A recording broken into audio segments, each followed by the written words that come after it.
ప్రార్థన చేసుకునే వాక్యంలో కూడా మహాపరిశుద్ధుడ మహాగండ ప్రభువునిక సర్వశిష్టుడైన మా తండ్రి పరిశుద్ధమైన జీవోన్నతమైన గొప్ప నామానికి స్తుతిస్తున్నాము.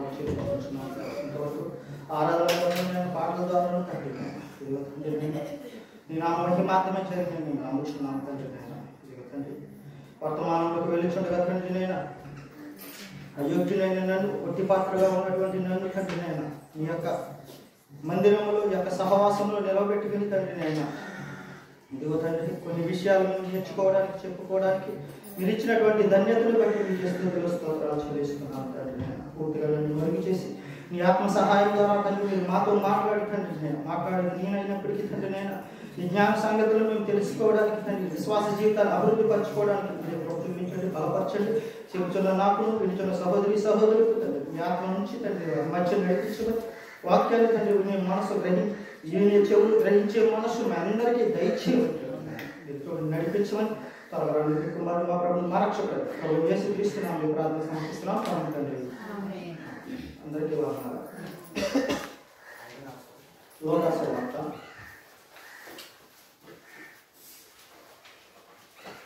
13వ అధ్యాయము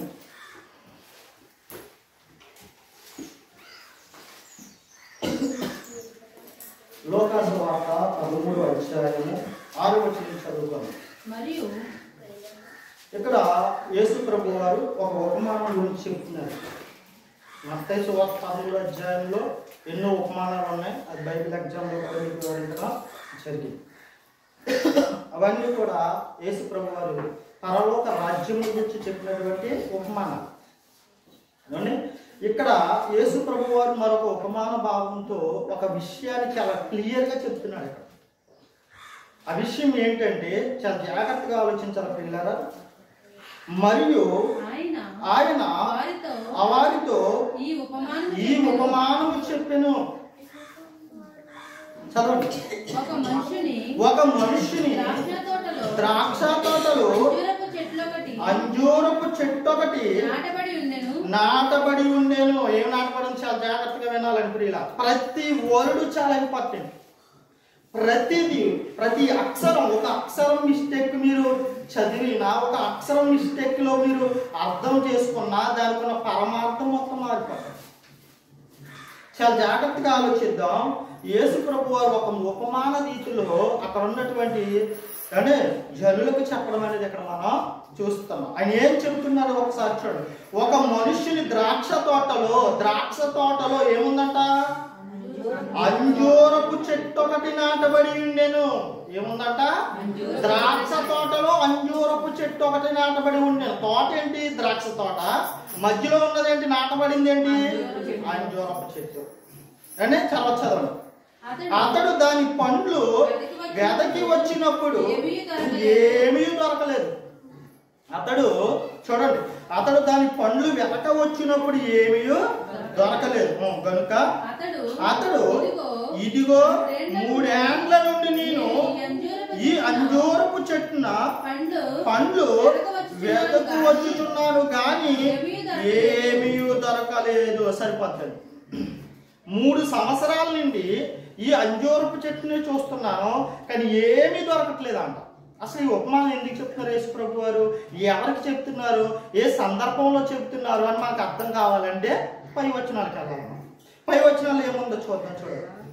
పిలాతు గలీలయులైన కొందరి రక్తము వారి బలులతో కలిపి ఉండెను. పిలాతు అన్నాడు గలీలైనటువంటి కొందరి రక్తము వారు అర్పించే బలులతో కలిసి ఉంది.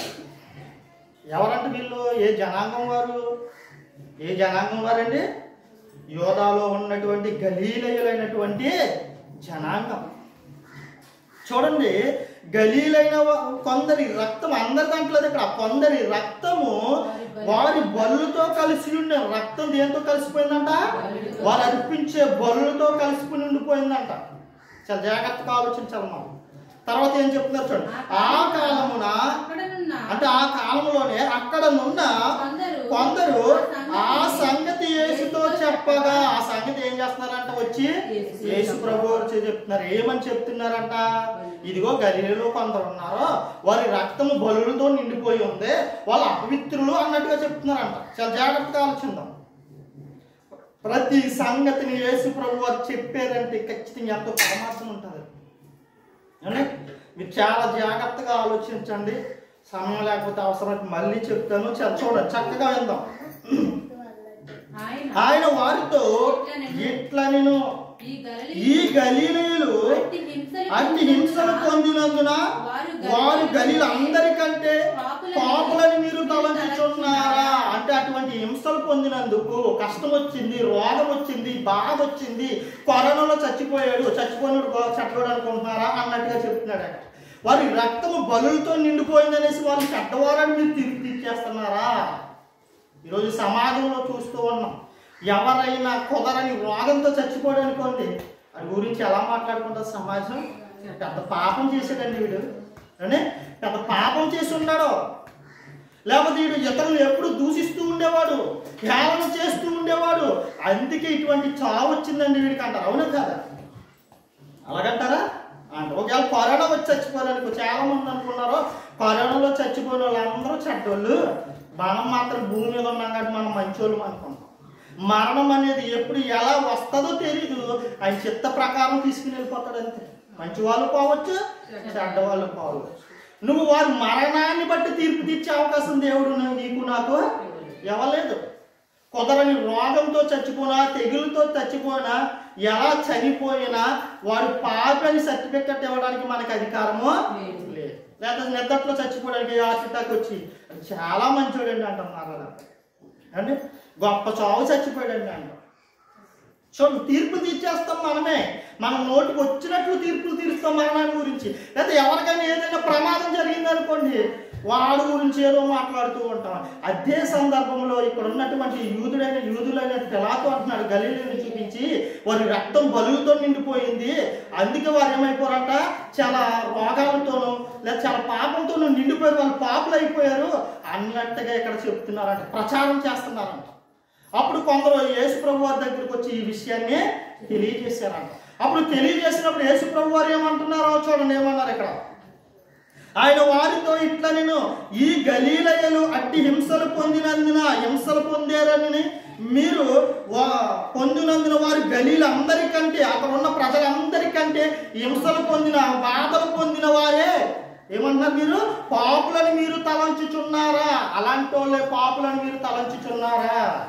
హింసలు పొందారని మీరు తలంచుచున్నారా? యోబు ఎటువంటి హింసలు పొందాడండి? పాప అంటారా? కానీ యోబు యొక్క జీవితంలో యోబు ఎటువంటి హింసలు పొందాడు, ఎంత శ్రమ అనిపించాడు, ఎంత బ్రతుకుండగా ఎంత నరకాన్ని అనిపించాడు. కానీ ఎప్పుడు ఎక్కడ దేవుణ్ణి మరి ఆయన మరణాన్ని బట్టి కొంచెం అవ్వలేదు అనుకోండి అప్పుడు, కానీ శ్రమ అనిపించాడు లేదా? ఆ శ్రమను బట్టి స్నేహితులు ఏమన్నారు? ముగ్గురు వచ్చి నువ్వేదో పాపం చేసావు, ఏదో తప్పుదం చేసావు, నువ్వేదో అపరాధం పెద్ద ఘోర పాపం చేసావు, అందుకే నీకు ఈ శిక్ష వచ్చింది అని తీర్పు తీర్చారా లేదా? తీర్చారా? ఇక్కడ ఉన్న ప్రజలు కూడా అలాగే అంటారు. అలా చనిపోయిన వారిని ఉద్దేశించి వీళ్ళు ఎలాంటి వాళ్ళు కాబట్టి ఇలాంటి మరణం వాళ్ళకి వచ్చింది, అందుకే వీళ్ళు చచ్చిపోయారు అన్నట్టుగా రుజువు చేస్తారు. ఈరోజు సమాజంలో చూస్తున్న వారిని కూడా మనమేదో గొప్ప భక్తి పరులకి సమాజానికి తీర్పు తీరుస్తూ ఉంటాం. అర్థమవుతుందండి? మనం ఏదో చాలా గొప్పవారు మనకిని, గొప్ప భక్తులు మనకిని, నేను యేసు ప్రభువుని నమ్ముకున్నానండి, నాకన్నా నీతిమంతుడు లేడు అన్నట్టుగా బిల్డప్ ఇచ్చి ఆదివారం మాత్రం చర్చికి వచ్చేసి ఏ సహవాసము లేకుండా, ఒక కుటుంబ ప్రార్థన లేకుండా, సంఘం కోసం కన్నీటి ప్రార్థన లేకుండా, కుటుంబం కోసం కన్నీరు కార్చే అలవాటు కానీ ఆచార క్రమం కానీ ఏమీ లేకుండా మనకన్నా భక్తి పరుడు లేడని మన సర్టిఫికెట్ ఇస్తూ ఉండే ఈ లోకంలో ఉన్నవాడిని చూసి, ఈ లోకంలో ఉన్నవాడు ఏదైనా చేస్తున్నాడు అనుకో, వాళ్ళు చూడండి ఎలా చేస్తున్నారు, అలా చేస్తున్నారు, వారు చేసే తప్పు అని చాలా ఫీల్ అయిపోతూ ఉంటారు.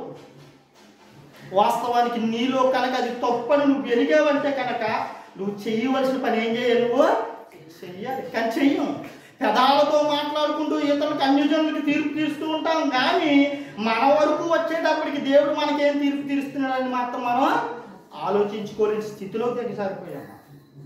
ఈరోజు చూడండి, ఏదైనా ఒక కార్యక్రమం జరిగిందనుకో అన్యజనులది, చాలా మంది చాలా భక్తి పరులాగా వాళ్ళు చూడండి వీళ్ళు చూడండి నోరు నొక్కిని ఏయో గొప్ప గొప్ప తీర్పులు ఇస్తూ ఉంటాం. వాళ్ళు చెడ్డోళ్ళు కాదు దేవుడి దృష్టికి. ఎవరు చెడ్డోడు?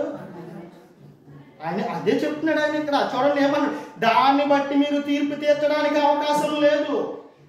అన్యజనుల మధ్యకి ఏం వెళ్ళాలి? సువార్త ప్రకటన వెళ్ళాలి, సువార్త ప్రకటించాలి. కానీ నువ్వు సువార్త ప్రకటించకుండా ఏం చేస్తున్నావు? అన్యజనుల్ని దూరం చేస్తున్నావు. నీ నోటి మాటను బట్టి, నీ తీర్పును బట్టి, నీ యొక్క జీవిత పరమార్థాన్ని బట్టి ఏం చేస్తున్నావు? తీర్పు తీర్చేస్తున్నావు నువ్వు. ఏమన్నాడు చూడండి, కిందకి వెళ్ళేటప్పుడు చూడండి, ఈ గలిలందరికంటే పాపులని మీరు తలంచుచున్నారా? కారని మీతో చెప్పుచున్నాను. ఎవరు చెప్తున్నారు ఈ మాట? యేసు ప్రభు చెప్తున్నాడని. మీరెవరు తీర్పు తెచ్చడానికి వాళ్ళ పాపులని? కానీ జీవాధిపతి అయినటువంటి యేసు ప్రభు వారు అంటున్నారు, తీర్పు తీర్చడానికి అవకాశం ఉన్న ఆయనే అంటున్నాడు వారు పాపులు కారని నేను చెప్తున్నాను. మీరెలా చెప్పగలరు పాపులని?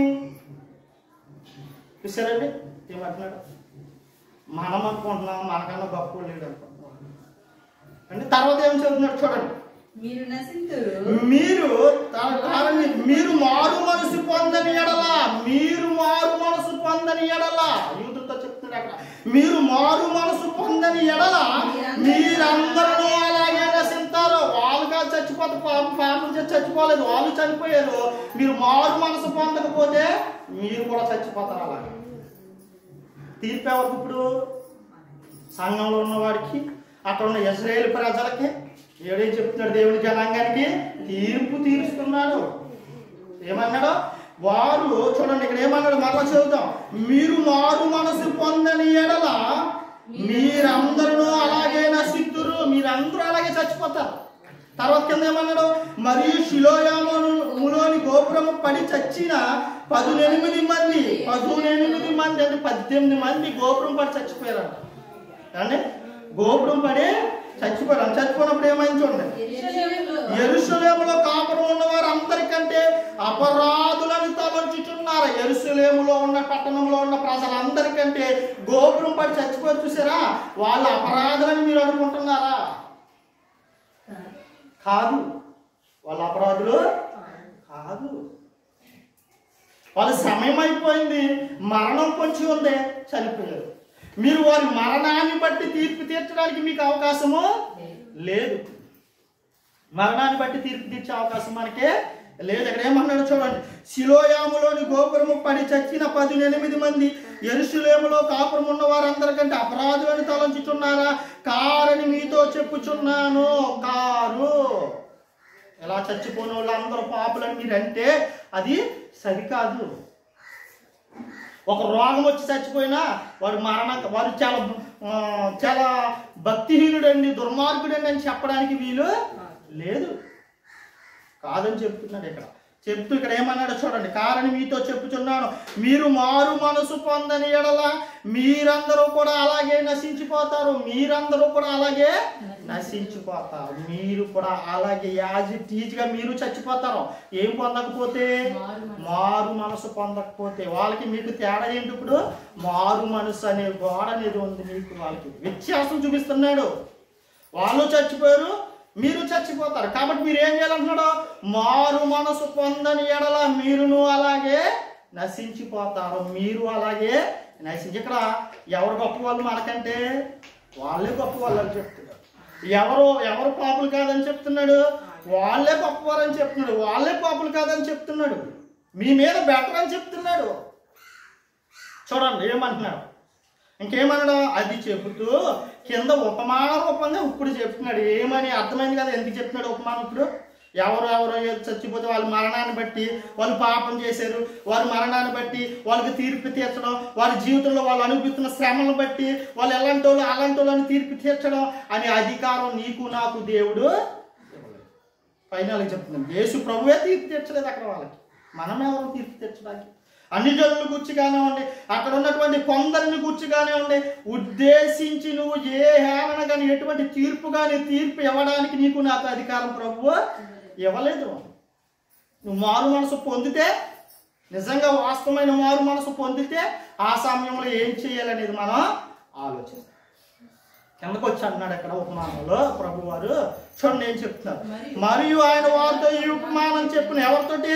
వాళ్ళతోటే చెప్తున్నాడు. పిలాతు దగ్గర ఉన్నటువంటి అక్కడ ఉన్నటువంటి యూదులతో చెప్తున్నాడు. ఏమని? ఒక మనుషుని ద్రాక్ష తోట ఉంది. ద్రాక్ష తోటలో అంజూరపు చెట్టు ఒకటి నాటబడి ఉండెను. అతడు దాని పండ్లు వెతక వచ్చినప్పుడు ఏమీ దొరకట్లేదంట. అంజూరపు చెట్టు దొరకలేదు కనుక అతడు ఇదిగో 3 ఏళ్ల నుండి నీ అంజూరపు చెట్టును పండ్లు వెతక వచ్చుతున్నాను కానీ ఏది దొరకట్లేదు. 3 సంవత్సరాల నుంచి వస్తున్నాడంటే ప్రభు వచ్చి, యజమాని వచ్చి 3 సంవత్సరాల నుంచి వస్తున్నాడంటే యజమాని వచ్చి తోటలోనికి వచ్చి ఆ అంజూరపు చెట్టుని ఏమైనా ఫలాలు కాస్తాయేమో అని ఎదురు చూస్తున్నాడంట. 3 ఏళ్ల నుంచి చూస్తుంటే ఎక్కడ ఫలం అనేది కనబడట్లేదంట. ఎవరు మాట్లాడుతుంట దయించి అని ఎక్కడ కూడా ఏం కనబడట్లేదంట? ఫలం కనబడట్లేదంట. అప్పుడు అంటున్నాడు యేసు ప్రభు వారు ఉద్దేశించి చెబుతూ ఇక్కడ ఏమంటున్నాడు చూడండి. గనుక అతను ఇదిగో 3 ఏళ్ల నుండి అంజూరపు చెట్టును పండ్లు వెతక వచ్చుచున్నాను కానీ ఏమీ దొరకలేదు. దీనిని నరికివేయము, దీని వలన ఈ భూమి ఎలా వ్యర్థమైపోవాలను. ఏమైపోతుందంటే ఇది ఉండటం వల్ల అక్కడ ఉన్న ప్లేస్ ఏమవుతుంది? వ్యర్థమైపోతుంది. ఆ ప్లేస్ ఇంకో మొక్క పాతితే ఫలాన్ని ఇస్తుంది. ఎందుకు అనవసరంగా దీన్ని ఇక్కడ ఉంచడం? మధ్యలో ఫలాలు లేనప్పుడు ఏం చేయాలి? దీన్ని తీసి పారేయండి అంటున్నాడు. ఎవరో? యజమాని చెప్తున్నాడు. ఎప్పటి నుంచి చూస్తున్నాడంట? 3 ఏళ్ల నుండి చూస్తున్నాడంట. 3 సంవత్సరాల నుంచి చూస్తున్నాడంట. ప్రభు మనల్ని ఎన్నాళ్ళ నుంచి చూస్తున్నాడు అంటారు అంటే ప్రభువు మనల్ని ఈ ద్రాక్ష తోటలో పెట్టి ఎన్నాళ్ళ నుండి ఎదురు చూస్తున్నాడు. ప్రభువు మన వైపు చూస్తున్నాడు. ఫలాలు దొరుకుతాయేమో, ఫలాలు ఇస్తారేమో, ఇయ్యాలి కాదు రేపు కాదు ఎల్లుండి ఇస్తారేమో అని ప్రభు ఎదురు చూస్తున్నాడంట. కానీ ఫలాలు కనబడుతున్నాయి అంటే ఫలాలు ఏమీ కనబడట్లేదంట. తండ్రి అంటున్నాడంట తీసేద్దాం అంటున్నాడు. కానీ యేసు ప్రభు అన్నాడు అంటే మరి కరుణామయుడు కదా ఆయన, అంటే జాలి గలవాడు కదా, నేను ప్రాణం పెట్టాను కదా ప్రభువా, నా రక్తాన్ని చిందించాను కదా ప్రభు వారి కోసం అని చిందించాను కదా ప్రభువా, వాళ్ళు దాన్ని అంగీకరించి ఇదిగో ఈ ద్రాక్ష తోటలోకి వచ్చారు కదా ప్రభువా. 1 సంవత్సరం ఏడ్చి, ఇంకో సంవత్సరం ఏడ్చి, ఇంకో సంవత్సరం చూడు ఎన్ని సంవత్సరాలు చూశాడు. ఒకరిని 10 సంవత్సరాల నుంచి వస్తున్నాడు, ఒకరిని 5 సంవత్సరాల నుంచి వస్తున్నాడు, ఒకరిని 15 సంవత్సరాల నుంచి వస్తున్నాడు. ఎన్ని సంవత్సరాల నుండి చూసినా మనలో ఏం కనబడట్లేదు? మారు మనసు అనే ఫలం కనబడట్లేదు. మారు మనసు ఉంటే ఏం కనబడుతుంది? ఇక్కడ ఫలం కనబడుతుంది. ఫలం లేదు అంటే మనలో ఏమి లేదు? మారు మనసు లేదు. ఆల్రెడీ మనం చెప్పాను మీకు. ఆరాధన అంటే ఎలా చేయాలి? దేవునికి నచ్చని ఆరాధన మనం ఏం చేస్తున్నామా అంటే ఆరాధన ఎల్లప్పుడూ చేసేది ఆరాధన. అది మాత్రమే కాదు, మరి చేయకుండా ఆరాధన ఒకటి చేస్తున్నాం. అదేంటి? చెయ్యరాని ఆరాధన చేస్తున్నాం, వ్యర్థ ఆరాధన చేస్తున్నాం. దీనివల్ల ఏ ప్రయోజనము లేదు. ఎన్నాళ్ళ నుంచి చేస్తున్నాం? 10 సంవత్సరాల నుంచి చేస్తున్నాం, 15 సంవత్సరాల నుంచి చేస్తున్నాం, అంటే 5 సంవత్సరాల నుంచి చేస్తున్నాం, సంవత్సరం నుండి చేస్తున్నాం. కానీ నాలో ఏం కనబడట్లేదు? యథార్థమైన ఆరాధన దేవునికి కనబడదు. ఎప్పుడు కనబడుతుంది యథార్థమైన ఆరాధన? మారు మనసు పొందినప్పుడు మాత్రమే యథార్థమైన ఆరాధన కనబడుతుంది. అంటే మారు మనసు పొందినప్పుడు మాత్రమే యథార్థమైన ఆరాధన కనబడుతుంది. దేవుడు నాకు ఇచ్చిన ప్రతి దానిని నేనేం చేయాలి? సద్వినియోగం చేసుకోవాలి. దేవుడు నన్ను ఆశీర్వదించి ఇచ్చిన ప్రతి దానిని నేనేం చేయాలి? ప్రభు పని కోసం ఏం చేసుకోవాలి? అర్పించుకోవాలి. ప్రభు పని కోసం నేను అర్పించుకుంటూ వెళ్ళాలి. దేవుడు నన్ను ఆశీర్వదించి దేనినైతే ఇచ్చాడు, ఏ ఫలాన్నైతే ఇచ్చాడు, భౌతిక సంబంధంగా ఆత్మ సంబంధంగా ఆ ఫలాన్ని నేనేం చేసుకోవాలి? ప్రభు పనిలో నడుం బిగించి పనిలోనికి నేను వెళ్ళాలి. ప్రతి దాని నిమిత్తం దేవుడు నన్ను ప్రశ్నిస్తాడు. నీకెంత ఇచ్చాను, నువ్వెంత చేస్తున్నావు? ప్రతి దానికి లెక్క ఉంది. నాకేదో ఎక్కువ ఇచ్చేసాడని, ఆయనకేదో ఎక్కువ ఇచ్చాడు, మీకేదో తక్కువ ఇచ్చాడు అనుకోవద్దు. నాకు ఎంత ఇస్తే అంతకన్నా ఎక్కువ పని నేను చెయ్యాలి. ఆయనకి ఎంత ఇస్తే అంతకన్నా ఎక్కువ పని ఆయన చేయాలి. మీకు ఎంత ఇస్తే మీరు అంతకన్నా ఎక్కువ పని మీరు చేయాలి. దానికి తగిన ఫలాన్ని కనుక మీరు ఇవ్వకపోతే ఏం జరుగుతుందో తర్వాత చెప్తాడు. చూడండి కింద వచనంలో చూడండి ఏమన్నాడు. ఈ అంజూరపు చెట్టును పండ్లు వెతకవచ్చుచున్నాను కానీ ఏమీ దొరకలేదు, దీన్ని నరికివేయమని, దీనివల్ల ఈ భూమి ఎలా వ్యర్థమైపోవాలని ద్రాక్ష తోట మాలితో చెప్పాను. ద్రాక్ష తోట మాలి ఎవరో? తోట మాలి యేసు ప్రభు వారితో చెప్తున్నాడంట, తీసేయి, అనవసరంగా వ్యక్తమైపోతుంది, ప్లేస్ నేల వేస్ట్ అయిపోతుంది, నేల వేస్ట్ అయిపోతుంది, దాని ప్లేస్లో కొత్త మొక్క కట్టుకొచ్చేయి. కానీ కొత్త మొక్క ఎందుకు ఫలించలేనప్పుడు?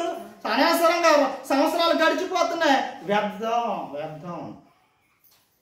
చూడండి, అన్ని విషయాల నుంచి ఏం నేర్చుకోవాలి తెలుసా? పాఠాలు నేర్చుకోవాలి. పాఠాలు మన చుట్టూ ఉన్న సమాజం నుంచి పాఠం నేర్చుకోవాలి, కుటుంబం నుంచి పాఠం నేర్చుకోవాలి, మన చుట్టూ ఏమి ఎరగని మతి స్థితిలో తిరుగుతున్న వారిని చూసి పాఠం నేర్చుకోవాలి. అప్పుడే వారు మనసు వస్తుంది నీకు నాకు. మన మీద ఎవరు బెటరో తెలుసండి? మతి స్థిమితులు లేక తిరుగుతుంది కదా అక్క, ఏమక్క తన బెటరు. ఎందుకో తెలుసా? మంచి చెడు ఏమీ తెలియదు. ఒకవేళ తను చచ్చిపోయిన కనుక చాలా మంది అంటారు తల్లిదండ్రులు పాపం చేశారేమో, వాళ్ళ అమ్మ పాపం చేసిందేమో, వాళ్ళ నాన్న పాపం చేస్తాడు. ఆవిడ ఏ పాపం, ఒకరి పాపం వాళ్ళ తల్లిదండ్రుల పాపం వాళ్ళ బిడ్డల మీదకి ఏది కూడా రాదని దేవుడు చెప్పాడు.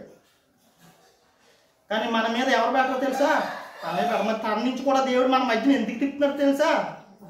ఎందుకు తెలుసా? మనం పాఠాలు నేర్చుకోవడానికి. ఈ విషయం మీరు గమనించారో లేదో నాకు తెలియదు. తనని మన చుట్టూనే, మన ఆవరణంలోనే ఎందుకు దేవుడు తిప్పుచున్నాడు తెలుసా? నువ్వు నేను పాఠాలు నేర్చుకోవడానికి మన మధ్యన పెట్టాడు. దేవుడు ఏం తింగరోడు కాదండి. మధ్య తింటూ లేకపోయినా ఎలా పడితే అలా బ్రతికేస్తున్నా, ఎందుకంటే ఈ పిల్ల ఇలాగే బాధలు పడి కష్టాలు పడి వాళ్ళింటికి వీళ్ళింటికి వెళ్ళి అడిక్కిని తింటుంది అనుకుంటాం మనం. అంటే ఒక విషయం గమనించారా? తన ట్యాబ్లెట్లు వేసుకుంటుందా? డాక్టర్ గారికి చూపించుకుంటుందా? ఓ రోజు చూస్తేనేమో ఇలా అయిపోతుంది, మళ్ళా చూస్తే ఇలా అయిపోద్ది, ఎంత దూరమైనా నడిచి వెళ్ళిపోద్ది, ఎంత దూరమైనా నడిచి వచ్చేస్తుంది. తను ఒళ్ళంతా చూస్తే అంతా బాగానే ఉంది, ఏమీ ఉండట్లేదు. మరి ఒక రోగం రావట్లేదు, వచ్చినా దానికి అదే మరలా తన బాడీ సరి చేసుకుంటుంది. అర్థమవుతుందండి మీకు? అంటే మొక్క ముప్పిందానికి మనం ఎన్ని హాస్పిటల్ తిరుగుతాం, మరి తను ఏ హాస్పిటల్కి వెళ్ళలేదే? మరి ఎందుకు మారిపోయింది? ఎందుకు మళ్ళీ మామూలుగా అయిపోయింది? ఆలోచించారా? ఇది ఎవరు చేస్తున్న ప్రణాళిక? దేవుడు నీకు నాకు పాఠాలు నేర్పడానికి మన మధ్యన పెట్టాడు. ఫలించిన చెట్లు ఎన్నో కనబడుతున్నాయి, దాన్ని తీసి పడుతున్నాం మనం. తీసేసి ఆ ప్లేస్లో మళ్ళీ కొత్త మొక్కలు వేస్తున్నాం. నిన్న వేసాం కొత్త మొక్కలు. అంటే ఎందుకే తెలుసా? అనవసరంగా ఒక 6 చెట్లు ఫలాన్ని ఇవ్వట్లేదు. మరి నేల వేస్ట్ కదా, ప్రభు చెప్పాడు కదా, తీసేసి ఏం చేసాం? ఇంకా తీయలేదు, కానీ కొత్త మొక్కలు వేసేసాం, తీసేద్దాం. మరి ఎందుకు ఇదంతా ఎందుకు వస్తుందంటే మన చుట్టూ జరుగుతున్న ప్రతి దాన్ని బట్టి ఏం నేర్చుకోవాలి?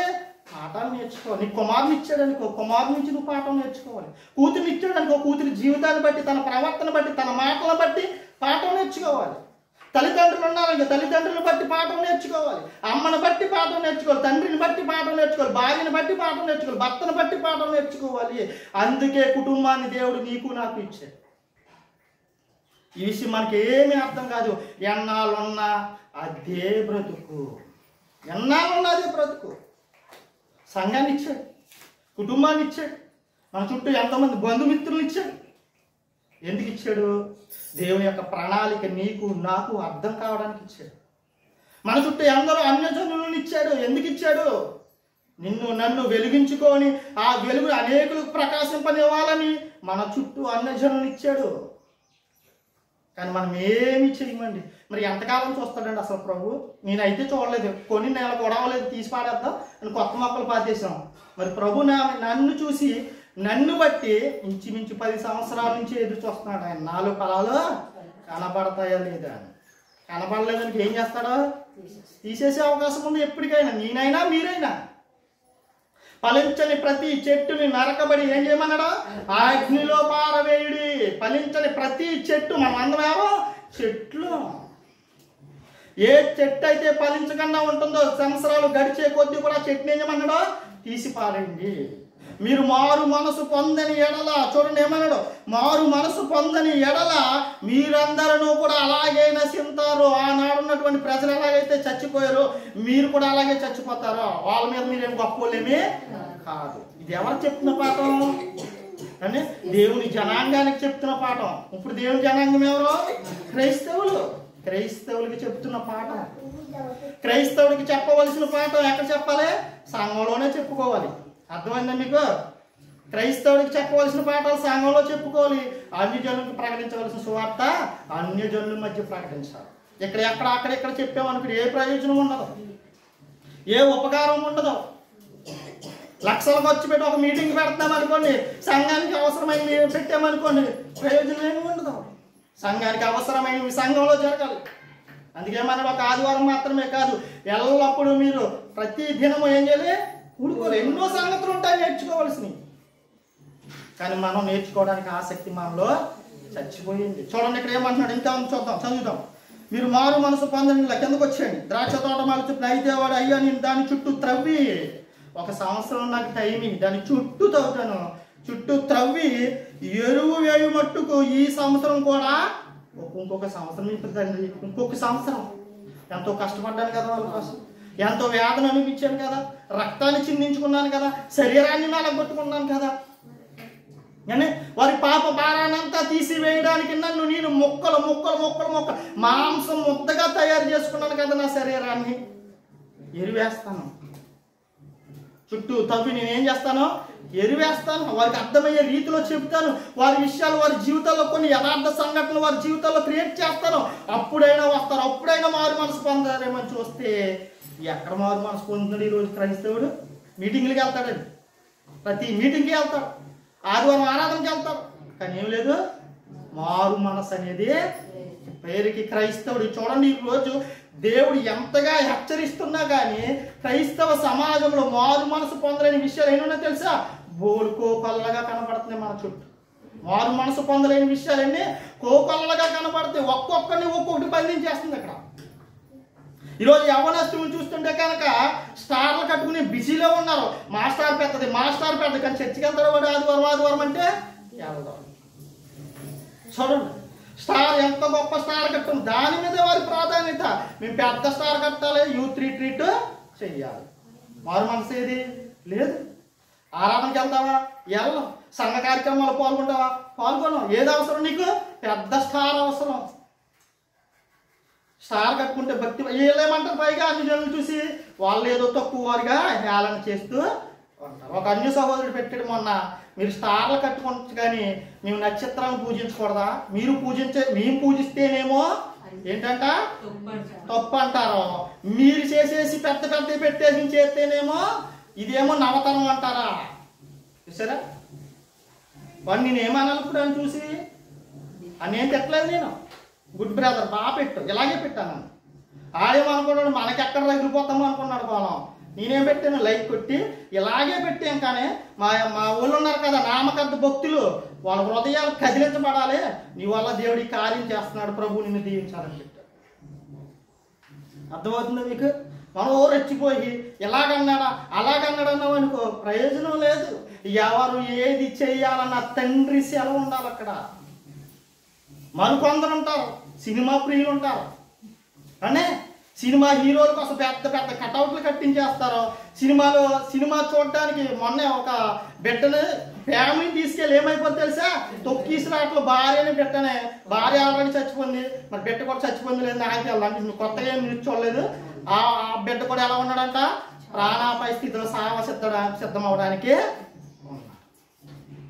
ఏ సినిమాకి వెళ్ళింది, ఏ టైంలో వెళ్ళింది తేనో, కానీ ఫ్యామిలీతో కలిసి ఏ టైంలో వెళ్ళాడు తెలుసా, ఫస్ట్ కూడా వస్తుందంట. ఫస్ట్ దాన్ని ఏదో అంటారు బెనిఫిట్ షో ఏదో, ఆ షోకి వెళ్ళిందంట. తొక్కీసులాట ఉంటుందని తెలుసు, పెద్ద జన ప్రపంచం ఉంటుందని తెలుసు, అయినా వెళ్ళింది. తొక్కీసులాట్లు ఏమైపోయింది, ఎవరి కోసం వెళ్ళి చచ్చిపోయావు నువ్వు? సినిమా హీరోని రంగు పూసుకునే వాడి కోసం చూడడానికి తొక్కీసులాట్లో చావడానికి వెళ్ళావు. ప్రభు కోసం చచ్చిపోతే ఏముంది నీకు? చస్తావా? చావు. మనం చస్తామా? చావు. ఆవిడ చూడండి పాపం సినిమా హీరోని ప్రేమించింది కాబట్టి, ఇష్టపడ్డది కాబట్టి. సినిమా హీరో అంటే ఆరాధకుడు, దైవం కాబట్టి. దైవం అంటున్నారండి ఈరోజు బ్యానర్లు కట్టుకుని. దైవం అనుకుంది కాబట్టి ఆయన కోసం వెళ్ళి ఏం చేసుకుంది, ప్రాణాలు పోగొట్టుకుంది, కుటుంబాన్ని చిన్నాభిన్నం చేసుకుంది. ఈరోజు క్రీస్తు కోసం, క్రీస్తు అంటే నాకు ఇష్టం అని చెప్పి ప్రాణానికి తెగించి దేవుని పనిలో మనం వెళ్తున్నామా? వెళ్ళట్లేదు. రోమిలికి రాసిన పత్రిక 12వ అధ్యాయం చూడండి. రోమిలికి రాసిన పత్రిక 12వ అధ్యాయం.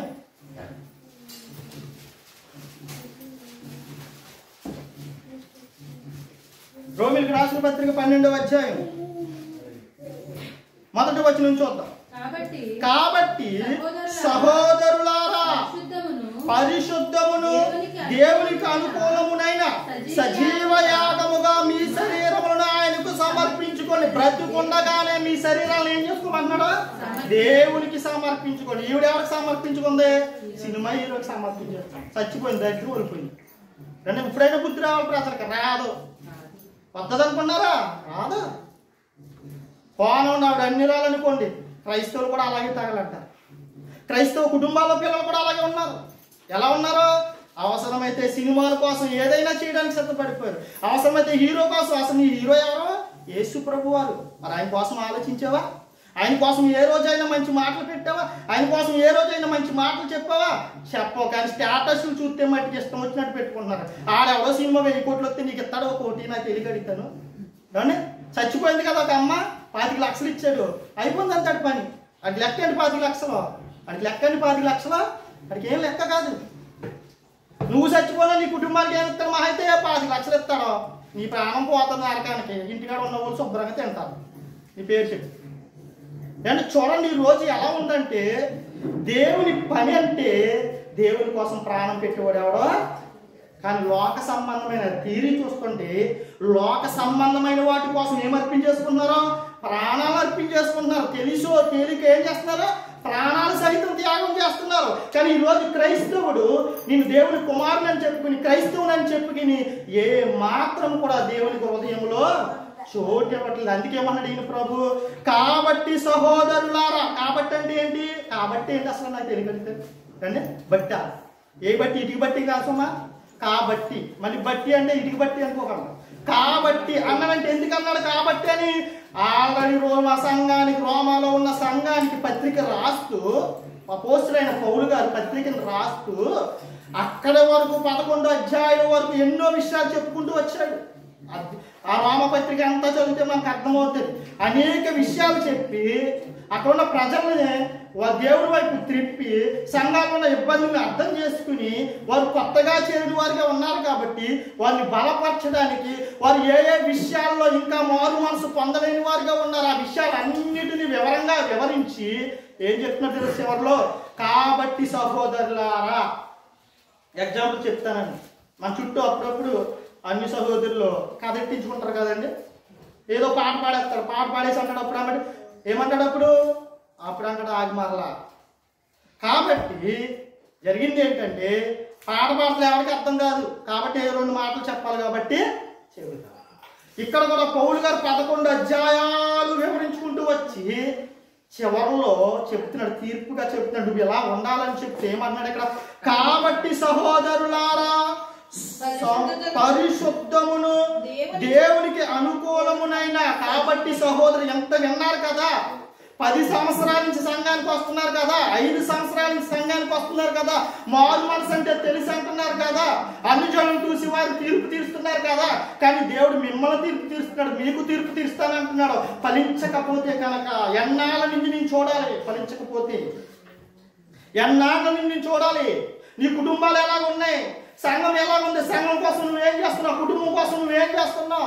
ఈరోజు క్రైస్తవ కుటుంబాలు చూస్తే ఎక్కడ ఏ లోకంలో కొట్టుకుపోతుందంటే క్రైస్తవ కుటుంబాలే లోకంలో ఉన్నాయి ఎక్కువ. ఎందుకు తెలుసా? బిడ్డలను గాలికి వదిలేసి ఆయన వదిలేస్తే పరిగెత్తి వెళ్ళిపోతాడు. పొద్దు నుంచి సెట పోరేసాడు ఇప్పుడు దాకా వాకింగ్ స్టార్ట్ అయ్యేదాకా ఆడుకుంటాను పంపేనా? ఏం జరుగుతుందో తెలుసు. వాడు ఏడుతాడు, అవునా పర్వాలేదు, ఏడ్చినా పర్వాలేదు. ఆడుకోలు ఫ్రెండ్స్తో వదిలేస్తామా? పరిస్థితి చూడండి. నేను కనుక వదిలేసేనా ఎప్పుడు పరిగెత్తి వెళ్ళిపోదామని చూస్తున్నాడు. మీ బిడ్డలో కూడా మీ మాట వినట్లేదని మీరు అనుకుంటున్నారేమో. మీరు వదిలేసారు, వాళ్ళు వినకపోవడం కాదు, వాళ్ళ తప్పేమీ లేదు. మనమే వదిలేస్తున్నాం. మన బిడ్డల్ని మనమే విడిచిపెట్టేస్తున్నాం. మన కుటుంబాల్ని మనమే విడిచిపెట్టేస్తున్నాం. చెప్పాను ఆల్రెడీ, బల్ల తీసుకున్న ప్రతి ఒక్కరూ ఆదివారం ఆరాధన ఉండాలా లేదా? అంటే ప్రతి దినం మారు మనసు అంటే అర్థం ఏంటంటే నాకు తెలియక అడిగితేనే అసలు ఒక్క ఆరాధన, ఆదివారం ఒక ఆరాధనలోనే ఒక రోజు ఒక పూట మాని దేవుని సన్నిధిలో గడపలేకపోతే ప్రభు నీకు ఎలా ఇస్తాడు పరలోకాన్ని? నాకు అర్థం కావట్లేదు. వాళ్ళేమో ప్రాణాలను అర్పించేసుకున్నారు. ఆల్రెడీ ఎంతో కష్టపడ్డారో వాళ్ళకి పరలోకం ఇచ్చేసి పని చేసుకుని శుభ్రంగా సంపాదించుకున్న నీకు పరలోకం ఇచ్చేస్తే దేవుడు ఏమవుతాడు? పక్షపాత అవుతాడా కాదా? పక్షపాత అవుతాడా? అంటే దేవుడి కోసం ప్రాణాలను సైతం లెక్క చేయకుండా, ఆస్తులను సైతం లెక్క చేయకుండా, కుటుంబాలను సైతం లెక్క చేయకుండా దేవుని కోసం అర్పించుకున్నటువంటి వారికి శుభ్రంగా ప్రతి నెల రోజులు పని చేసుకున్న నీకుని ప్రభువు నమ్ముకున్నావు కాబట్టి, బాప్తిసం తీసుకున్నావు కాబట్టి నీకు పరలోకం ఇచ్చేస్తాను అన్నాడు అనుకోండి. అసలు అర్థం ఉందా? ఎక్కడున్నావు తెలుసా? నువ్వు ఎక్కడున్నావో తెలుసా? బాప్తిసం తీసుకున్నావంటే క్రీస్తు సైనికుడిగా నువ్వు అడుగు పెట్టావు. సైనికుడైన ప్రతి ఒక్కరు ఎందులో ఉండాలి? యుద్ధంలో ఉండాలి. యుద్ధంలో ఎంతమంది ఉన్నారు ఈరోజు క్రైస్తవ సమాజంలో? ఆలోచించండి. అంటే ఏం రాలేదు వీళ్ళకి? ఏం రాలేదు. రికమెండేషన్ ద్వారా ఉద్యోగం వచ్చింది, కానీ యుద్ధానికి మాత్రం వెళ్ళరు. వీళ్ళకి ఏమి ఇచ్చేది? జీతం ఇచ్చేయాలి. వీళ్ళకి ఏమి ఇచ్చేయాలి? బహుమానాలు ఇచ్చేయాలి. అంటే ఆలోచించండి. ఈ లోక సంబంధమైన అధికారులే పని చేయకపోతే జీతం ఇవ్వడు కదా. పరలోకమందు ఉన్నటువంటి దేవుని కోసం ఒక పూట పని మానకపోతే ఎలా ఇస్తాడండి? ఈరోజు క్రైస్తవ సమాజంలో చూస్తే బిడ్డలు సినిమాలకి వెళ్తారండి ఆరాధన మానేసి, కాలేజీకి వెళ్తారండి ఆరాధన మానేసి అండి. కానీ ఆరాధన అంటే ఏమంటారు తెలుసా? కాలేజీ ఉందాం. కాలేజీ ఎగ్గొట్టి నువ్వు సినిమాకి వెళ్ళదు ఎప్పుడుని అడగండి, ఎప్పుడైనా కావాలండి. క్రైస్తవ కుటుంబాల్లో ఉన్న బిడ్డలు కాలేజీ ఎగ్గొట్టేసి ఆరాధనకి వెళ్తారు. కానీ ఆరాధనకు రావడానికి కాలేజీ ఎగ్గొట్టేసి సినిమాకి వెళ్తారు. కానీ ఆరాధన ఎగ్గొట్టేసి ఎక్కడికి వెళ్తారంట? కాలేజీ. అంటే నీకు ఏది ఇంపార్టెంట్ అంటే ఈ మూడిట్లో కాలేజీ, ఆరాధన, సినిమా. ఏది ఇంపార్టెంట్? మొదటి ప్రాధాన్యత దేనికి ఇచ్చాం? సినిమాకి ఇచ్చాం. రెండో ప్రాధాన్యత దేనికి ఇచ్చాం? కాలేజీకి ఇచ్చాం. కానీ లాస్ట్లో కుదిరితే వస్తా, లేదు ఏదో సామెత ఉంది కదా, ఏ మూడు లేకపోతే ఏదో మూడికి ఎత్తని అప్పుడు వస్తాం దేవుని సన్నిధికి. అంటే పరిస్థితి ఈరోజు క్రైస్తవ ప్రపంచంలో ఇలాగే ఉండిపోయింది. ప్రతి విషయంలో కూడా ఏమవుతున్నాం మనం? మారు మనసు పొందలేని వారిగా ఉన్న మీ బిడ్డల హృదయాల్లో కానివ్వండి, మన హృదయాల్లో కానివ్వండి, ఎవరినైతే ఎక్కువగా ఆరాధిస్తున్నామో ఆడే నిన్ను ఏళ్తున్నాడు. అవసరమైతే ప్రాణాలు తీసేసుకుంటాడు. అంటే ఎవరినైతే నీ హృదయంలో ఎక్కువ చోటిస్తున్నావో, ఎక్కువ స్థానం ఇస్తున్నావో ఆడే ఎక్కువ ఏమవుతున్నాడు? దానికి కత్తి పట్టుకున్నవాడు కత్తి చేతే ప్రాణాన్ని పోగొట్టుకుంటాడు. కానీ బైబిల్ పట్టుకున్నావు అనుకో, బైబిల్ పట్టుకుని చేత పట్టుకుని లోపల ఏమవుతావు? సజీవయాగంగా దేవునికి సమర్పించుకుంటే కనుక నిత్య జీవాన్ని ఇస్తానన్నాడు. కానీ నమ్మమండి, అసలు నమ్ముతామండి? నిజం చెప్పండి, అసలు హృదయపూర్వకంగా నమ్మం. అక్కడే వచ్చింది. నేను నమ్ముతానండి దేవుని, నాకు విశ్వాసం ఉందండి అంటాం, కానీ ఏ మాత్రము నమ్మం. ఈ లోకంలో ఎవరైనా ఎక్కువ అబద్ధాలు ఎవరు ఆడతారంటే క్రైస్తవుడే ఆడతారు. అన్ని అబద్ధాలు, నోరు తెరిస్తే అబద్ధం. మేము క్రైస్తవులు అండి, దేవుడిని నమ్ముకున్నామండి, అబద్ధం ఆడమండి అంటాం, కానీ రిప్పితే పచ్చి అబద్ధాలు క్రీస్తుని నమ్ముకున్న దగ్గర ఉన్నాయి. అది మనుషుల దగ్గర అబద్ధం ఆడేస్తున్నా, పరలోకమందున్న దేవుని దగ్గర కూడా అబద్ధం. నువ్వు దేన్ని ఎన్నో విషయాలు చెప్పాను. మోసాన్ని నమ్ముతున్నావా? మోసం నుండి ఎవరు రావాలి? నువ్వు మారు మనసు పొందాలి. దేవుని కాకుండా దేన్నైనా ఆరాధిస్తున్నావా? ఆ విషయంలో నువ్వేం చేయాలి? మారు మనసు పొందాలి. కాలానికి సమయానికి ప్రాధాన్యత ఇస్తున్నా, ఆ విషయంలో ఏం చేయాలి? మారు మనసు పొందాలి. అన్ని విషయాలను మారు మనసు పొందినప్పుడే ఏమిస్తావు? ఫలాలను ఇవ్వగలవు. మారు మనసు పొందని వాడు ఎవరు కూడా ఏమందో మెడిసిన్ పనిచేయదు. మారు మనసు పొందలేదనుకోండి ఏం పనిచేయదు? మెడిసిన్ పనిచేసి ప్రభు ఎంత మందు పెట్టినా, ఎంత ఎరివేసినా, ఎంత వాక్యం చెబుతున్నా, ఎన్ని మీటింగ్లకి, ఎన్ని సభలకి వెళ్ళిపోతున్నా ఏం పనిచేయదు? మెడిసిన్ పనిచేయదు. అసలు నీళ్ళేం రావాలి? మొదట మారు మనసు రావాలి. మారు మనసు పొందని ప్రతి వాడు కూడా ఇదిగో ఈ లోకంలో ఉన్న జనులు ఎలాగైతే చచ్చిపోతున్నారో నువ్వు అలాగే చచ్చిపోతావు. నీ మీద ఆడే పెట్టని చెప్తున్నాడు.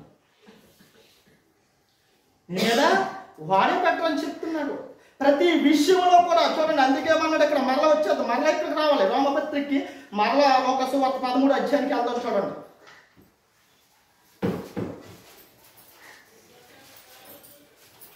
లోక సువార్త 13వ అధ్యాయం.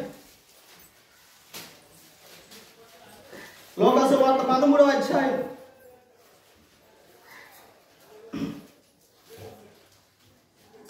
అది ఫలించినా సరే లేని ఎడల నరికి వేయమని అతనితో చెప్పాను. ఫలించాలంటే ఏం కావాలని చెప్పాను? మొట్టమొదటిగా మారు మనసు. ఇది ఎవరికి చెప్తున్న మారు మనసు? అన్య జనులకి చెప్తున్న మారు మనసు గురించి మాట్లాడట్లేదు యేసు ప్రభు. ఇక్కడ సంఘానికి వచ్చి అంటే బాప్తిసం తీసుకుంటే మారు మనసు పొందేసినట్టేనా? నాకు తెలియకడిగితేను యేసు ప్రభువుని దేవుడని అంగీకరించి నా పాపానికి క్షమాపణ ఆయన ద్వారా మాత్రం వస్తుందని అంగీకరించి ఒక గుర్తుగా ఒక చిహ్నంగా నువ్వేం చేస్తున్నావు ఆయన రాజ్యంలోకి రావడానికి ఆయన సంఘంలోకి రావడానికి బాప్తిస్మం అనేది మాత్రమే తీసుకున్నావు. తర్వాత నుంచి నీ జీవితం ఏమవ్వాలి? దినము ఏదైతే దేవుడికి వ్యతిరేకంగా ఉందో, ఏదైతే దుర్నీతితో కూడి ఉందో అన్ని విషయాలు నువ్వేం చేయాలి? మారు మనసు పొందాలి. ఒకప్పుడు లోకంలో రాజకీయం అంటే ఇష్టం అనుకోండి, క్రీస్తు దగ్గరికి వచ్చి ఏం చేయలేవు, వదిలేదు. ఒకప్పుడు లోకంలో అందరికీ ఉంటారని కాదని నన్ను నేను ఉన్నాను అలాగే బ్రతికాను. చాలా కొన్ని విషయాలు ఎందుకు నొక్కి చెప్పలేని తెలుసండి. నాకు క్రీస్తులోనికి రాకముందు నా సాక్ష్యం బాగోలేదు, అందుకే నేను అంత ఖచ్చితంగా చెప్పలేని స్థితిలో ఉన్నాను. ఇక్కడ ఈ రోజు ఉన్నారు యవనస్తులు, రాజు కానివ్వండి, నాని కానివ్వండి, ఈశ్వర్ కానివ్వండి, ప్రజెంట్ వాళ్ళు ఎక్కడున్నారు? మంచి సాక్ష్యంలో ఉన్నారు. వారి సాక్ష్యాన్ని ఇంకా బలపరుచుకుని దేవుని కోసం కనుక వస్తే కనుక వారి జీవితాలు అపవాదికి చోటు ఇవ్వకుండా ఉంటే కనుక మరింత గట్టిగా బ్రతుకుని సరి చేసుకుని వారు కనుక చెప్పారనుకోండి, ఇక్కడ అందరికన్నా బాగా చెప్పగలరు. మొదట ఏం లేదు, నాలో సరైన సాక్ష్యం లేదు నా జీవితంలో. ఈ లోకంలో నేను తిరిగినప్పుడు నాకు సాక్ష్యం లేదు, అందుకని నేను ఈరోజు ప్రతి ఒక్కరు కొన్ని విషయాల్లో నాకు అర్థమైనప్పటికీ నేనేం చేయాలని తెలుసా? నొక్కి చెప్పలేను. కానీ దేవుడు మీకు ఆ ధన్యతను ఇచ్చాడా? అపవాది చెరలోనికి వెళ్ళకుండా ఇచ్చాడే. ఇంకా ఎందుకు ఆలోచిస్తున్నారు? దేవుని పనిలోనికి ముందుకు రావడానికి ఆలోచించుకోలేదు. దేవుడు మంచి సాక్షిగా నిలబెట్టుకోవాలనుకుంటున్నాడు, కానీ నేను సాక్షిగా ఉండనని వెనక్కి వెళ్ళిపోతుంది ఈరోజు యవనస్తులు. మంచి సాక్ష్యం ఉండగానే ప్రభువులోకి వస్తే కనుక నువ్వు మరింతగా వెలిగింపబడతావు. నువ్వు సాక్ష్యాన్ని పోగొట్టుకున్నాక వస్తే కనుక చాలా కష్టపడాలి. కానీ అన్ని విషయాలు ధైర్యంగా చెప్పలేము మనం. కానీ మంచి సాక్ష్యం ఉంది ఈరోజు యవనస్తులకి. ఆ సాక్ష్యం ఉండగానే ప్రభు పనిలోనికి వచ్చి మారు మనసు పొంది ఈ లోక సంబంధమైన విషయాలు అన్నింటిలే. ఒకప్పుడు హీరో అంటే ఇష్టమా? విడిచిపెట్టే, వాడికి ప్రాధాన్యత తగ్గించే. నీ నరాల్లో ఎవరు ఉండాలి? యేసుక్రీస్తు ప్రభు మాత్రమే ఉండాలి. అప్పుడు నీళ్ళు ఎవరు కనబడాలి? కొన్ని ఏళ్ళకి యజ్ఞ జరుగుతుంది. ఎప్పుడు జరుగుతుంది? క్రీస్తు రాకడ కావచ్చు, లేకపోతే మన ప్రాణం క్రోకర సమయానికి ఎవరు కనబడాలి? నాలో నీలో యేసు ప్రభు కనబడాలి. ఆనాడు ఉన్నటువంటి మిషనరీల యొక్క వారి యొక్క కార్యాలు చూస్తే కనుకండి, ఒక్కసారి ఆలోచిస్తే ప్రియులారా, వారు ఎంతగా ఫలించారండి. దేశం కానీ దేశం నుండి వచ్చి ఎన్నో హాస్పిటల్ కట్టారు, ఎంతో సేవ చేశారు, పాఠశాలలు పెట్టారు. ఎవరికి నాలెడ్జ్ లేని సమయంలో మంచిని ఎవరైనా చెప్పారంటే ఒక క్రిస్టియన్ మిషనరీలే పెంచారు. ఈరోజు చూడండి, పెద్ద పెద్ద రాజకీయ నాయకులు కానివ్వండి, కలెక్టర్లు కానివ్వండి, అధికారులు కానివ్వండి, హీరోలు అనబడిన వారు కానివ్వండి, ఎవరైనా ఎక్కడ చదివాడని అడగండి మీరు. వాళ్ళందరూ ఎక్కడ చదివారు? క్రైస్తవ మిషనరీలో చదివారు. వారు ఎందుకు క్రైస్తవ మిషనరీలు పెట్టారంటే వారు మారు మనసు పొంది ఫలించారు. దేశం కానీ దేశం వచ్చారు, ప్రజాసేవ చేశారు. ఈరోజు దీన్ని తీసుకెళ్ళి ఏం చేస్తారు తెలుసండి? దీన్ని తీసుకెళ్ళి ఏం చేసింది ఈ సమాజం? క్రైస్తవుడి వల్ల మన భారతదేశానికి నష్టమే తప్ప లాభం ఎవరు నష్టపోయారండి? నాకు తెలియక అడిగితేను. నువ్వు హాస్పిటల్కి వెళ్ళి నష్టపోయావా? ఏ హాస్పిటల్ అయినా నిన్ను మోసం చేశారా? ఏ పాఠశాల క్రైస్తవ పాఠశాల అయినా నిన్ను మోసం చేశారా? కానీ ఎవడో తెల్లవాడు వచ్చాడంట, ఆ బ్రిటిష్ వాడికి క్రైస్తవ మిషనరీకి ఏంటి అంటున్నారు? ఇప్పుడు ఆడికి ఈడు ఒకటే అంటున్నారు. ఆడి వేరు, ఈడి వేరు. ఇలామి లోక సంబంధమైన వాటి కోసం, డబ్బు కోసమో అధికారం కోసమో రాలేదా? నాలుగు మంచి పని చేస్తే ఈ లోకంలో ఉన్నవాడు ఏం కోరుకున్నాడంటే అధికారం రావాలి, మనకి ఎమ్మెల్యే అవ్వాలి, ఎంపీ అవ్వాలి, సీఎం అవ్వాలి, పిఎం అవ్వాలి. ఎందుకు చేస్తున్నామంటే ఇదంతా దానికోసం చేస్తాం. కానీ క్రైస్తవ మిషనరీలు ఏది అలా చేయలేదే. దేవుని ప్రేమను బట్టి, క్రీస్తు ప్రేమను బట్టి వాళ్ళు ఫలించే లక్షణాలు చూపించారు. వెళ్ళి చూడండి, ఎక్కడైనా క్రైస్తవ మిషనరీ స్కూల్ కానివ్వండి, క్రైస్తవ మిషనరీ హాస్పిటల్ కానివ్వండి, మన భారతదేశంలో చూడండి, వారికి ఈ లోకంలో ఉన్న కార్పొరేటివ్ హాస్పిటల్ స్కూల్ అన్నా చూసారా? అక్కడికి వెళ్ళి చూడండి, అర్థమవుతుంది దేవుని గొప్పతనం ఏంటో. వారు ఎలా ఫలించారో, వారి తీరి ఏంటి, ఎలా తీరి ఏంటి. డబ్బులు సంపాదించుకోవడానికి కట్టిన హాస్పిటల్ తీరి చూడండి, క్రైస్తవ మిషనరీలుగా సేవ చేయడానికి వచ్చిన వారి సేవా ఫలితాన్ని చూడండి. కానీ అందరూ లబ్ధి పొందిన వారే ఈరోజు మతమనే మత్తులో ఉండి ఏమన్నా తెలుసా? క్రీస్తుని హేళన చేస్తున్నారు. అయినా కానీ దేవుడు వారిని క్షమిస్తాడు. నువ్వు ఫలించకపోతే నిన్ను నన్ను క్షమించడు. దేవుని హేళన చేసిన అన్యజనులైనా దేవుడు క్షమిస్తాడు. కానీ క్రీస్తులో ఉండి మారు మనసు పొందకుండా ఇంకా ఫలించకుండా ఉంటే దేవుడు ఎప్పటికీ క్షమించనని చెప్పేస్తున్నాడు. ఖచ్చితంగా క్షమించననే చెప్పేస్తున్నాడు. అందుకేమన్నాడు చూడండి, అందుకే అంటున్నాడు 12వ అధ్యాయము, లోకాసు వార్త 12వ అధ్యాయము 32వ వచనం నుంచి చదువుతారు చూడండి. చిన్న మంద భయపడకూడదు. చిన్న మంద సంఘాన్ని చెప్తున్నాడు, సంఘం గురించి. చిన్న మంద భయపడకండి. ఎందుకు భయపడుతున్నారు మీరు? మీలో ఉన్నవాడు లోకంలో ఉన్నవాడి కంటే గొప్పవాడని మీరు నమ్మలేదు కాబట్టి భయపడుతున్నారు. మీలో ఉన్నవాడు లోకంలో ఉన్నవాడి కంటే గొప్పవాడు, అధికుడు, అధిక సంపన్నుడు, సర్వ సృష్టిని సృష్టించిన సృష్టికర్త అని మీరు నమ్మలేదు కాబట్టి భయపడుతున్నారు. రోజు భయం కానీ అన్నిటికీ భయమే మనకి. ఎందుకు భయం? లోకంలో ఉన్నవాడు గొప్పవాడు అనుకుంటున్నాడు. చూడండి ఏమంటున్నాడు, చిన్న మంద భయపడుకుడి, మీకు రాజ్యము అనుగ్రహించడానికి మీ తండ్రికి ఇష్టమై ఉంది. మీకు రాజ్యం ఇవ్వడానికి తండ్రికి ఇష్టమై ఉంది, కానీ మీరు ఎందుకు భయపడుతున్నారు? రాజ్యాన్ని మీకు అప్పగించాలనుకున్నాడు తండ్రి, కానీ మీరేం చేస్తున్నారో, నాకు అర్హత లేదు, నేను వెనక్కుండాలి, నేను అవి చేయకూడదు, నేను ఈ చేయకూడదు, నేను వెనక్కుండాలి.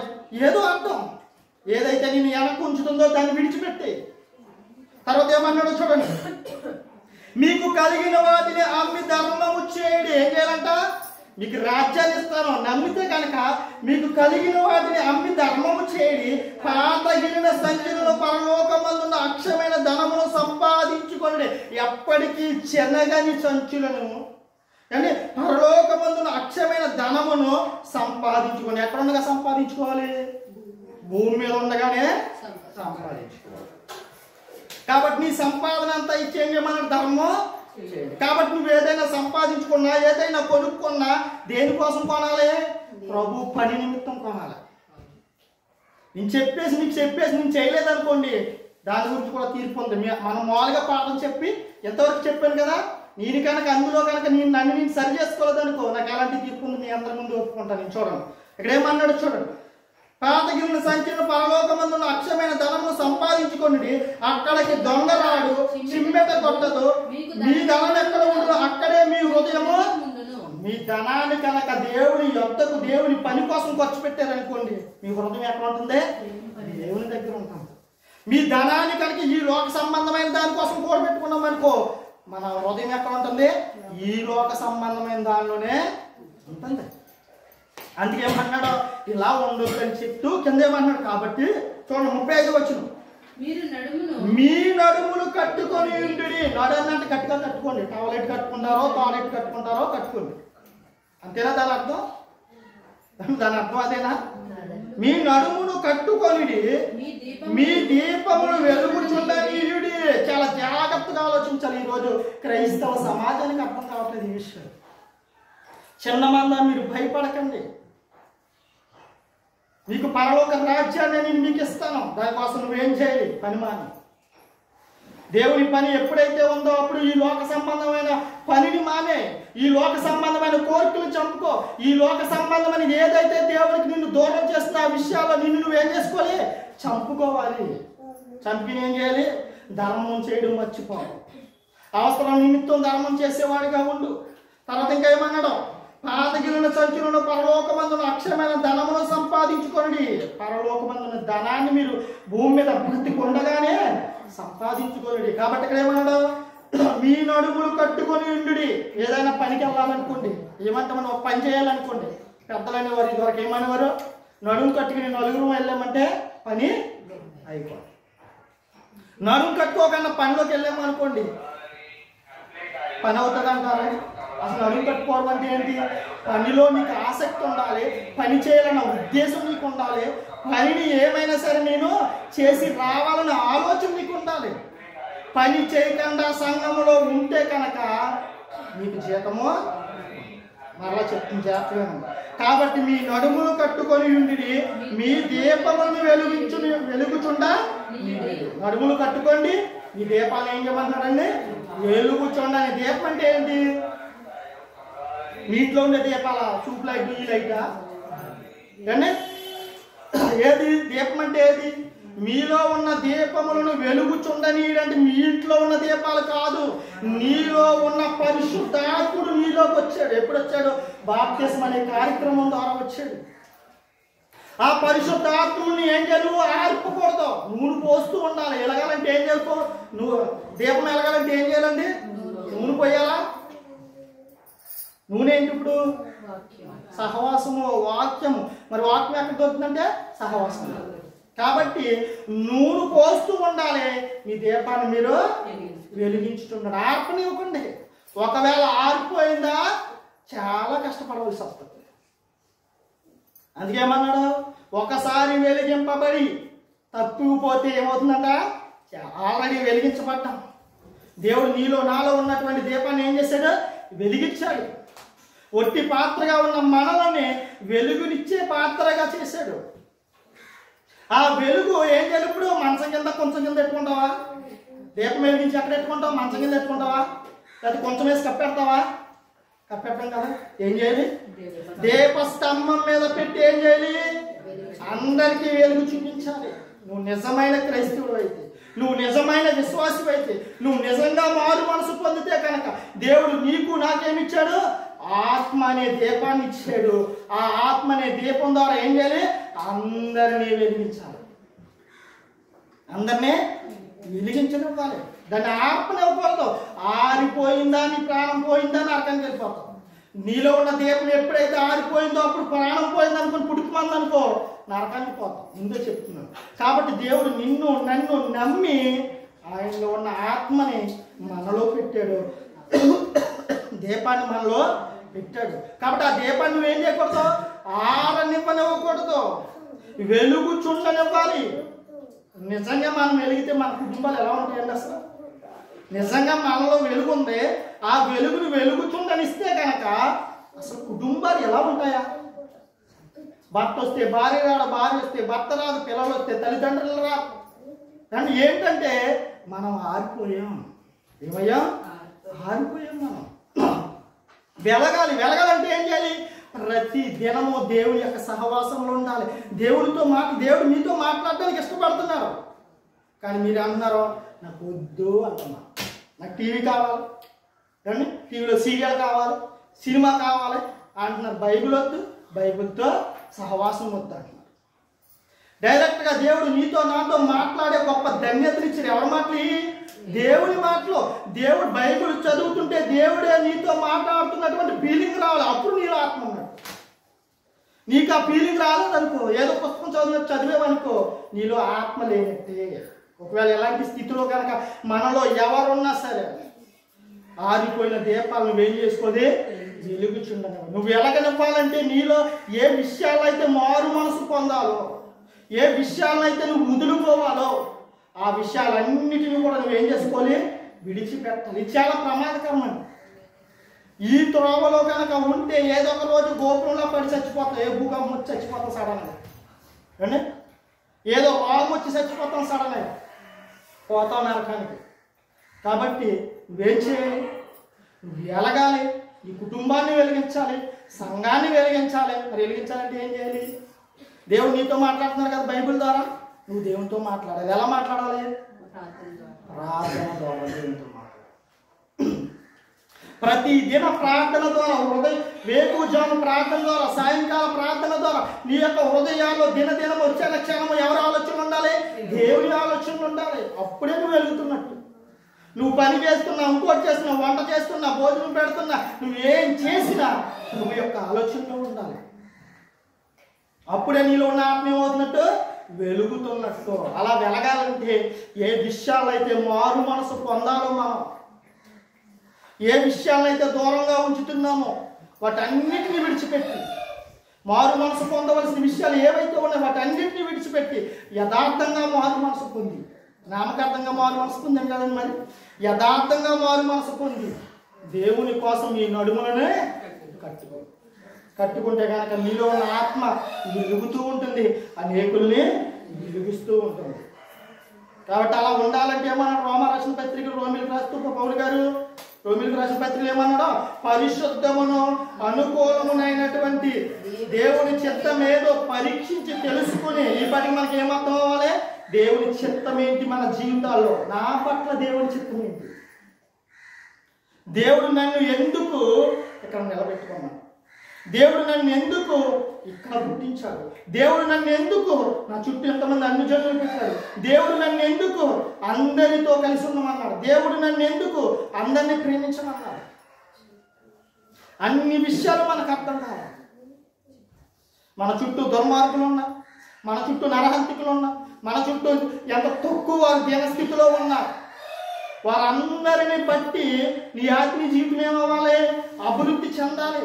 వాళ్ళ బట్టి నేను పాడైపోతున్నావు అనుకో, నీ ఆత్మీయ జీవితం నీలో ఉన్న ఆత్మ ఏమైపోతున్నట్టు ఆరిపోతున్నట్టు. ఒక విషయం మాత్రం అర్థం చేసుకోండి, దేవుడు చాలా గొప్పవాడనే విషయాన్ని మీకు అర్థమవుతే కనుక, సర్వ సృష్టిని సృష్టించినటువంటి సృష్టికర్త ఆయనే అని మీరు ఖచ్చితంగా హృదయం అంది విశ్వసించినట్లయితే కనుక ఇక్కడి నుంచి ఆయన మారు మనసు పొందండి. అన్నిటికీ ఆయనే కుదురుబాటు సమయాన్ని తీసుకొస్తాడని అర్థం చేసుకోండి. మన కుటుంబం ద్వారా పాఠాలు నేర్చుకోండి, మన తల్లిదండ్రుల ద్వారా పాఠాలు నేర్చుకోండి, మన చుట్టూ ఉన్న అన్ని సహోదరుల ద్వారా పాఠాలు నేర్చుకోండి. అన్ని పాఠాలు నేర్చుకోవాలి. మొక్కను చుట్టూ పాఠం నేర్చుకోవాలి, కానీ సూర్యుని చూసి పాఠం నేర్చుకోవాలి, చంద్రుని చూసి పాఠం నేర్చుకోవాలి. మన చుట్టూ అనేక మంది భిక్షగాళ్ళు ఉంటారు, వాళ్ళని చూసి పాఠాలు నేర్చుకోవాలి. మన చుట్టూ కూడికి గతి లేని వారు ఎంతో మంది అన్న వాళ్ళని చూసి కొన్ని పాఠాలు నేర్చుకోవాలి. అప్పుడే నీ ఆత్మీయ జీవితం వెలిగింపబడుతుంది. అంతవరకు కూడా ఎప్పటికీ నీ జీవితం వెలిగింపబడదు.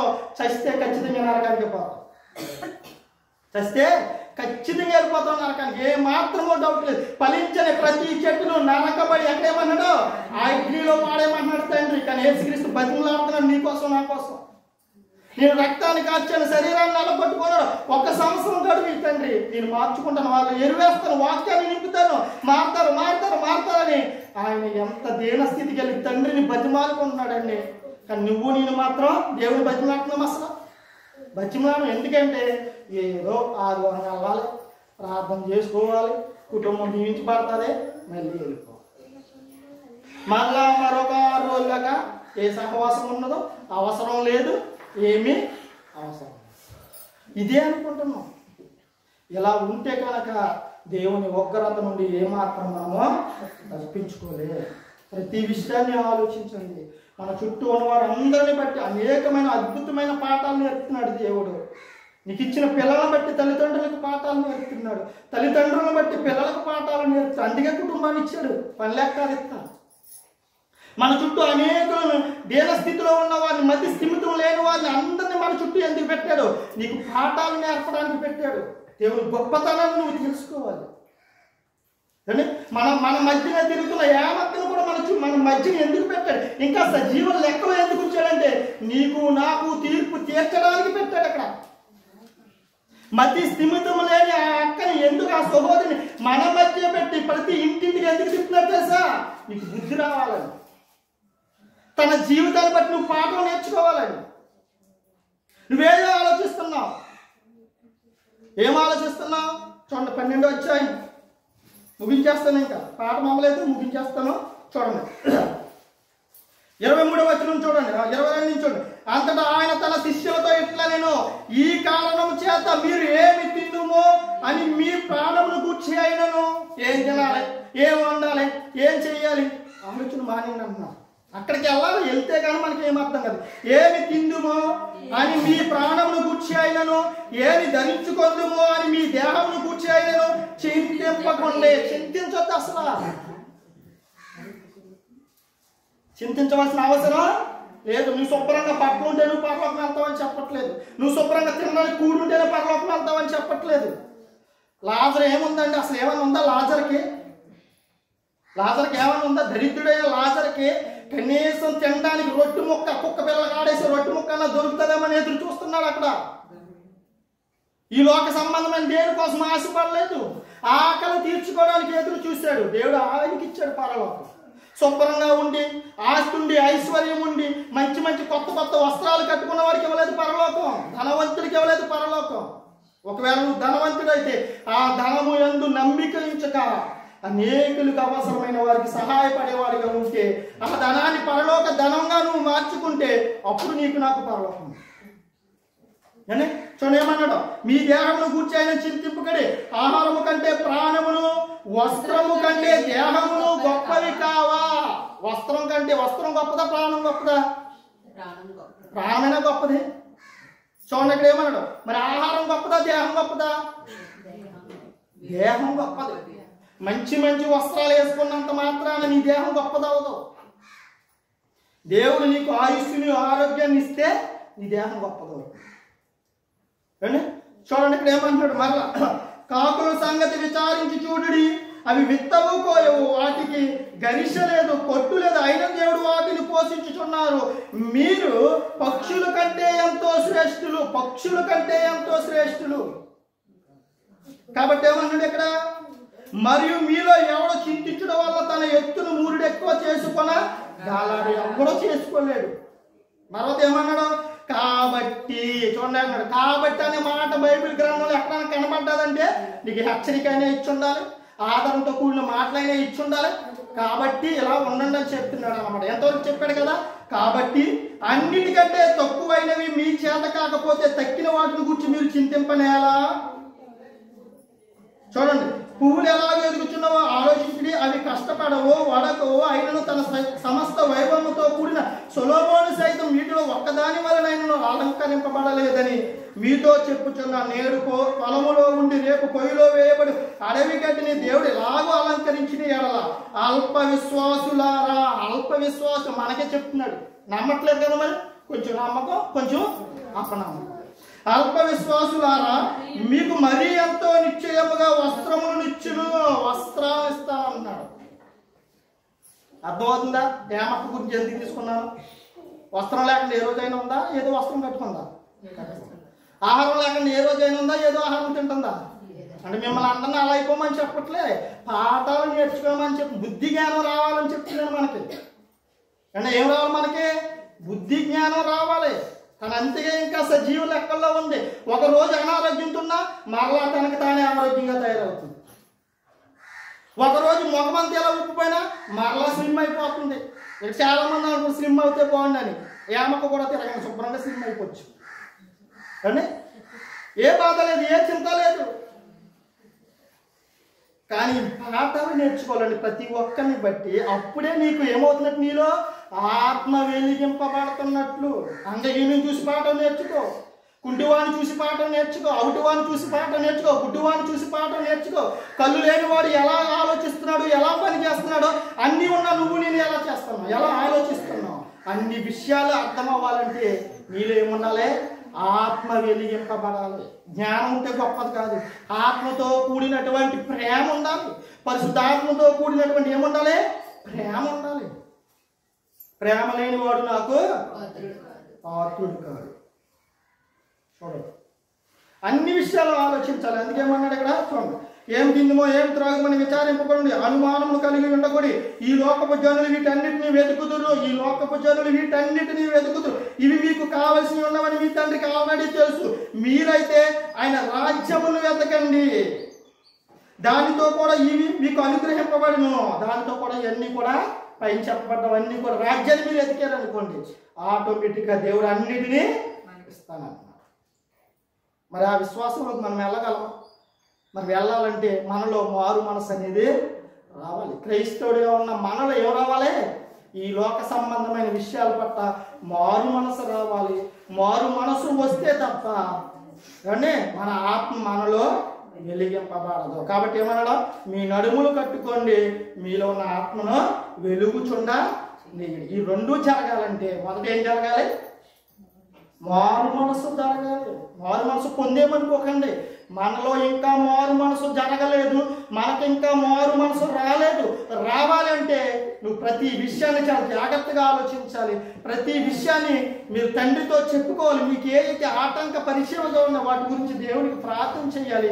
అన్ని విషయాల్లో దేవుడు మీకు ఎంతగానో సహాయం చేస్తాడు. ఇంకా ఎన్నో సంగతులు చెప్పాలని ఆశగా ఉన్నా మరి సమయాన్ని కూడా మనం ఆలోచించుకోవాలి. కాబట్టి ఇక్కడ ఆల్రెడీ కొంతమంది నిద్రలు వచ్చేస్తున్నాయి కాబట్టి నేను ముగించేస్తున్నాను. ప్రార్థన చేసుకుందాం.